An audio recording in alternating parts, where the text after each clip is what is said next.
we also have two late 50s Ampex 350s over here. And these two units I used when I was really doing final mixes on the record to give it a vintage tone and a warmth and a little bit of grit from these two units. And then I also used this Zener limiter over here for some parallel compression when I was doing my final mixes off the 2-bus. So those are the main components. We track the drums through this here, which is an old Altec 352A. It's basically a 5-channel mono summing mixer. And we just ran it through this, and it's super nasty. It sounds like a distortion pedal that's in complete THD.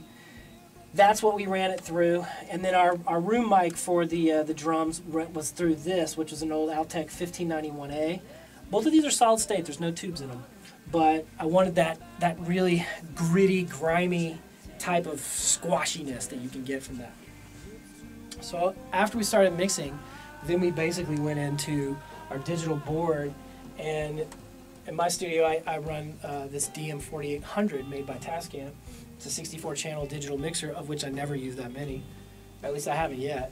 But we basically used right at about 22 channels when we made the record, and almost half of that was just drums, of which we over-mic'd, and we didn't use but maybe about 8 of those on what you actually hear on the record.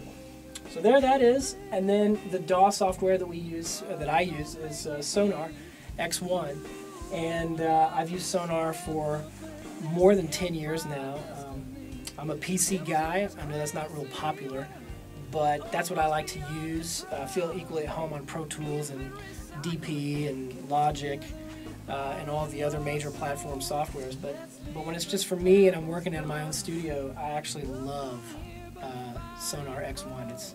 It's very intuitive and it's very powerful as well.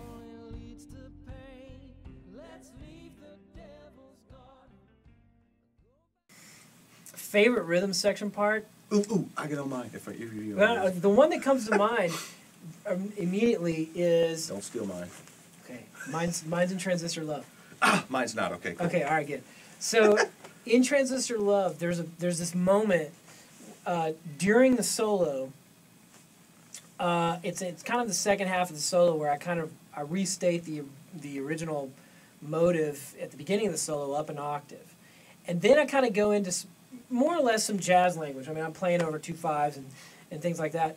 But what JT does in the kit is that he puts in this, it's not an 8th note swing anymore.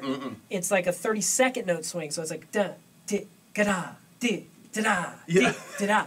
And what it is it's almost like a double time swing, but he's leaving out the first half of it. Yeah. So when I heard that, the solo starts to go. I start playing bop lines. Yeah, double time. Yeah. And I'm playing dot, and so it was the coolest thing because everybody was on it. For me, it's every time I hear it, I get a smile on my face. How locked in it was, and I heard a voice in the solo.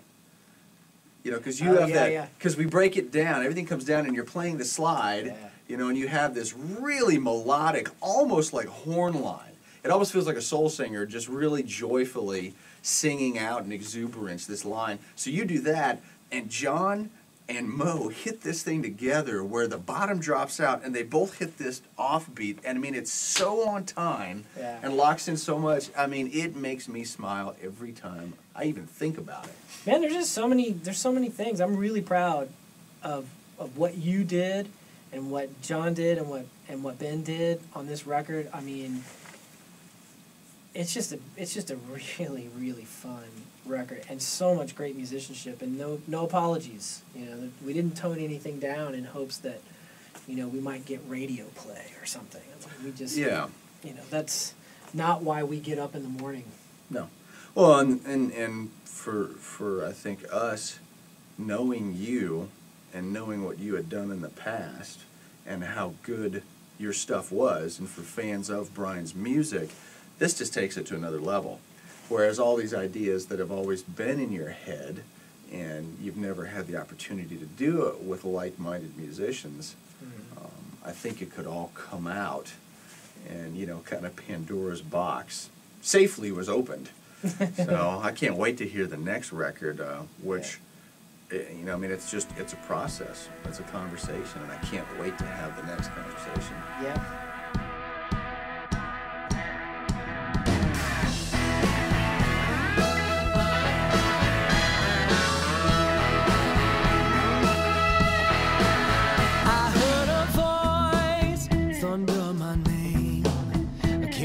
Across time and space, a divine number revealed the place.